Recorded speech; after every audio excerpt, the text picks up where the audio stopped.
বাংলাদেশের বর্তমান অবস্থার পরিপ্রেক্ষিতে রাজ্যের সীমান্ত এলাকার নজরদারি বাড়াতে নির্দেশ দেওয়া হয়েছে। সাংবাদিকদের সাথে কথা প্রসঙ্গে এমনটাই জানিয়েছেন মুখ্যমন্ত্রী doctor Manik Saha.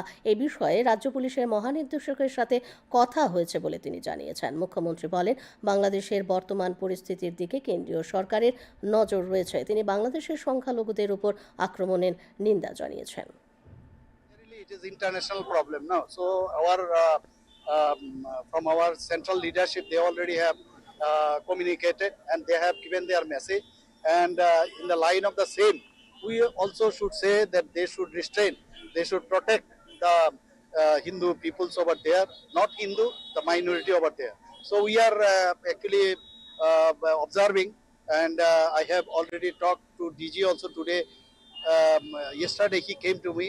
I told him that to see the borders so that there should not be any intruder should come inside.